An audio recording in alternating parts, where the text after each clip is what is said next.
Hey, what's going on, everybody? Scott Rickenbach right there. I'm Scott Spreitzer. We are DocSports.com's Scott and Scott, college football early moves and best bets show for the upcoming weekend, Saturday, October 11th, 2025. We're going to talk about a handful, 7 to 9 games that have seen movement on Sunday afternoon into early Sunday evening. We're coming to you, by the way, at about 2 a.m. Eastern time, 11 p.m. Pacific time on Sunday night, because we want to tackle these sharp moves that happen on Sunday. It's what we do here each and every week.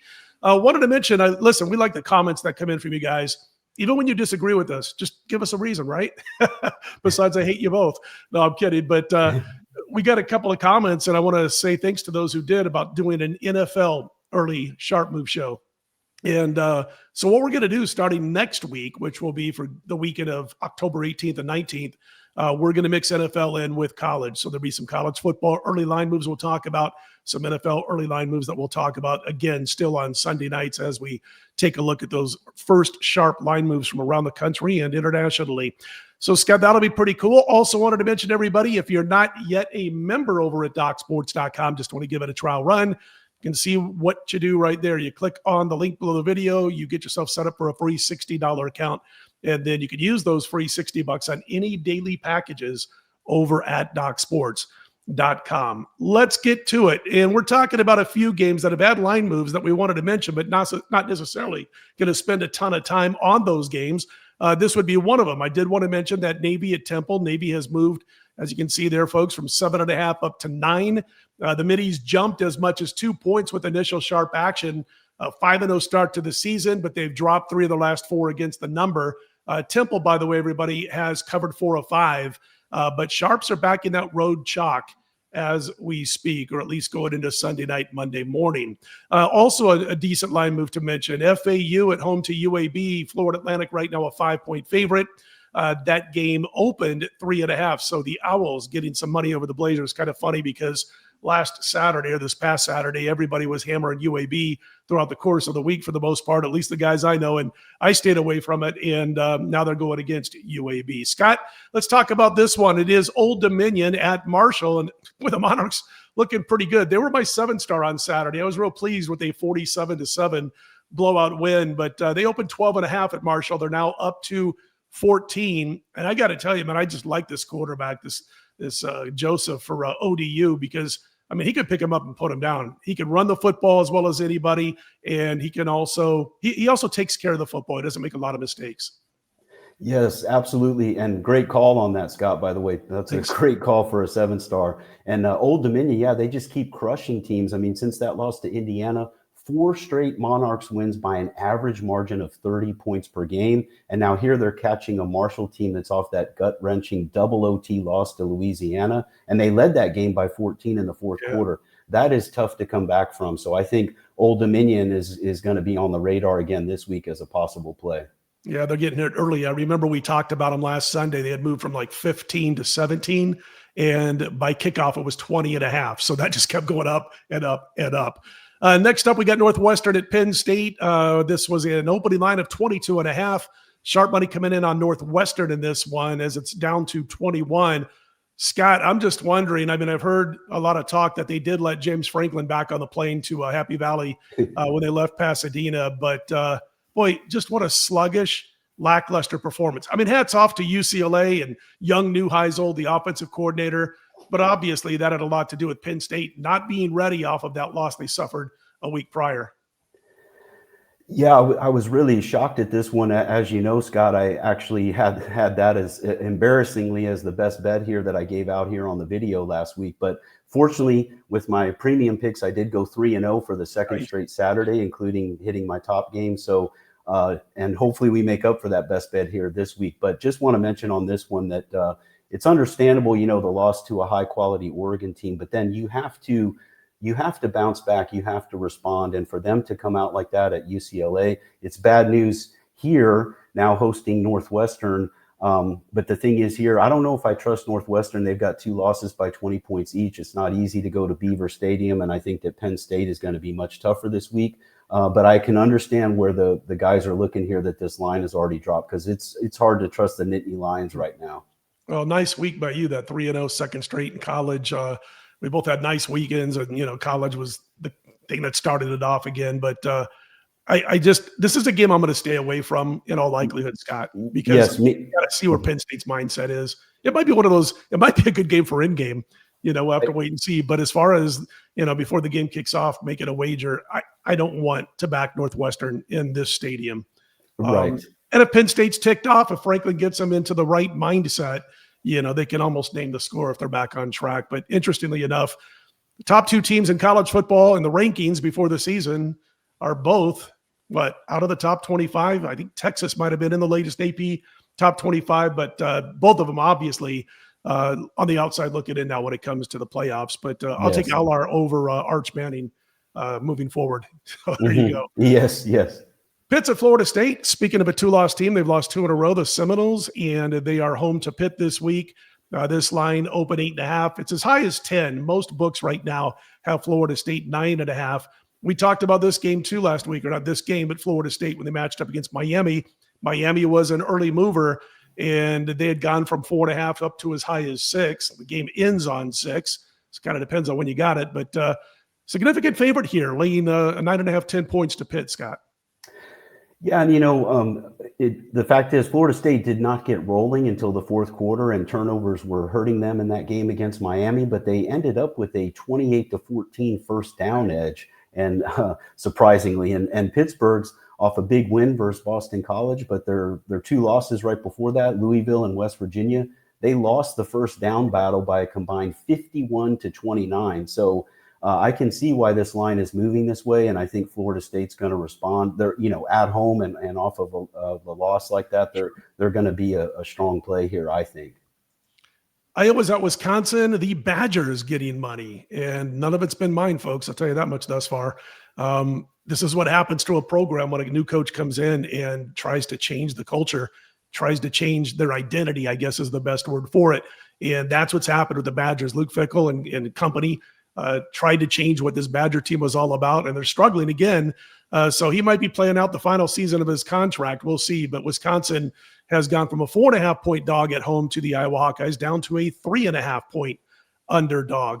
Another game we're going to just let you guys know about because there has been some significant line move action on this one is a MAC game. Toledo opened 7.5 at Bowling Green. They are now laying 9.5 in that road game.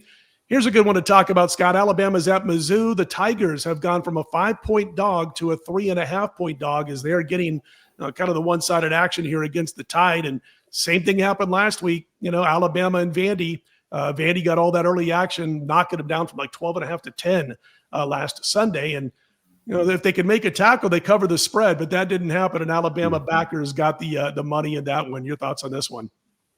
Yeah, and I love backing the dogs for sure. This is a big game, and I understand the respect for Missouri, but Alabama has played the tougher schedule. They just beat Vandy by a good margin. They also beat Georgia. They've recovered from that season opening loss to Florida State for sure. I know Missouri's 5-0, but they faced a weaker schedule, and because of that fact, I'm just not 100% sold on the Tigers yet. So I'm going to be watching this one close, and if it comes down into the 3 range, might be looking at Bama in this one.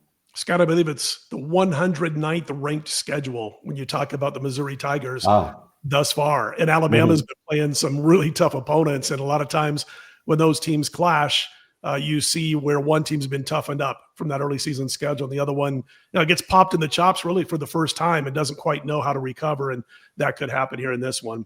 Absolutely. BYU, listen, BYU at Arizona, this one's gone from 1.5 to 2.5. I'm not sure I agree with this. I know BYU was covering and then gave up the late score on Friday night.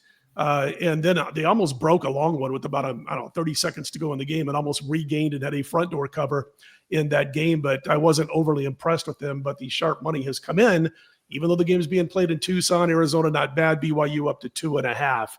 Good game to talk about in the SEC. Florida at Texas A&M. The Aggies have gone from 7.5 up to 8.5. The difference in that game and Florida's win over Texas came down, Scott, to a block punt for a touchdown. 2 more picks for Arch Manning. 3 straight impressive wins now for the Aggies over Miss State, Auburn, and Notre Dame. They can do it with defense. They can do it if it's a high-scoring game. So far, they've been a pretty tough nut to crack, and they're getting the sharp money early in this one.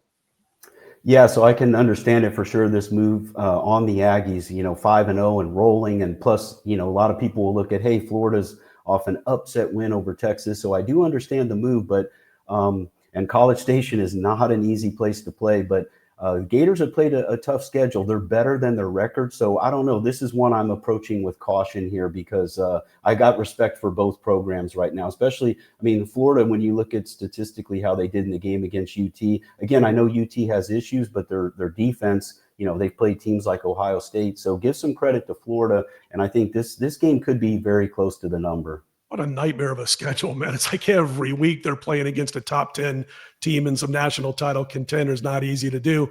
Nebraska, they opened 4.5 at Maryland off the win over Michigan State. That's been bet up to as high as 6. Most books have 5.5, couple have 6. But the Terps blew one, man. They're having their way with Washington for the most part. Ended up losing that game. Did cover the point spread as an underdog to Washington, but, obviously should have wrapped up that game and were unable to do it.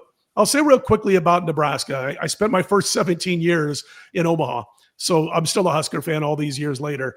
I watched a little bit of a difference, a little bit of maybe a turning point. I'm not ready to say this team can win 9 or 10 games, possibly. They could also lose 5 games. But the bottom line is I saw a turning point against Mich State because they jumped out 14-0 over Sparty, and they were dominating. And then all of a sudden they went into one of those lulls, and they couldn't do anything right.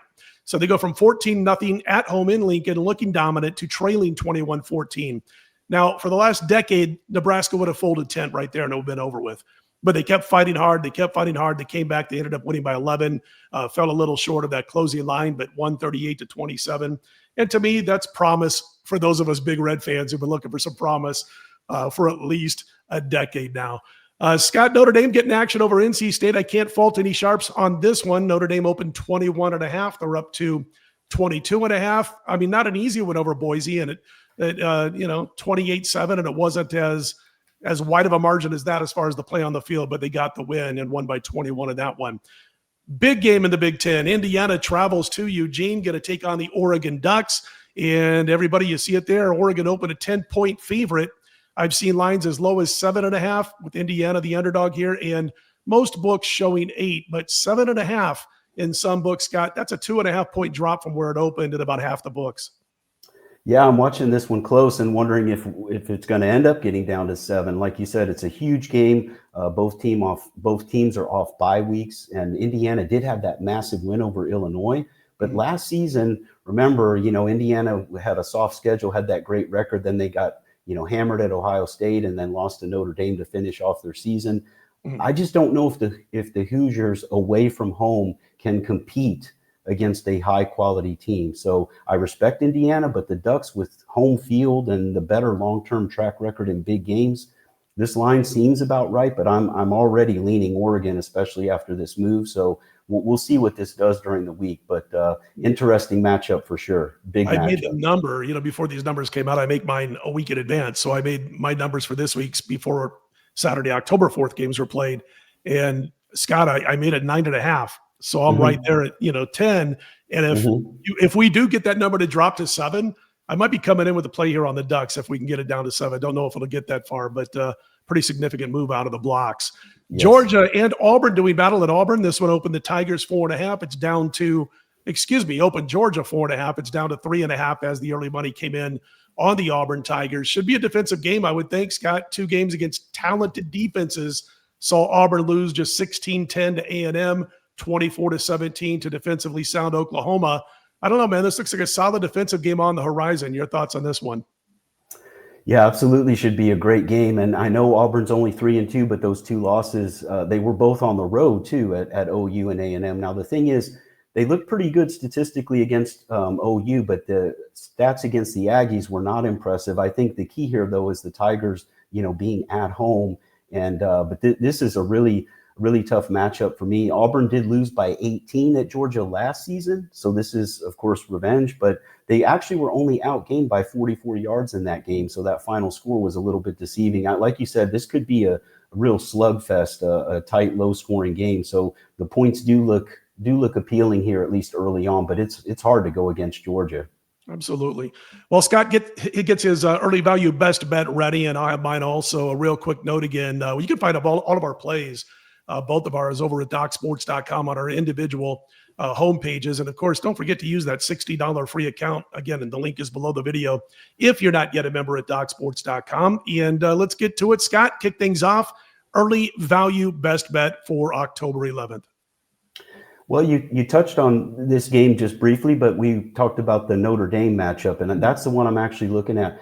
And I'm looking at NC State plus the big points. I've got plenty of respect for Notre Dame, and yes, the Wolfpack played a weak Campbell team last week. But can you believe it, Scott? I don't know if you saw this, but they put up almost 500 yards of offense in the first half. Yeah. It was the record for an FBS team this season. And yeah, I know they were playing an FCS school, but still, they really came out fired up, and the defense.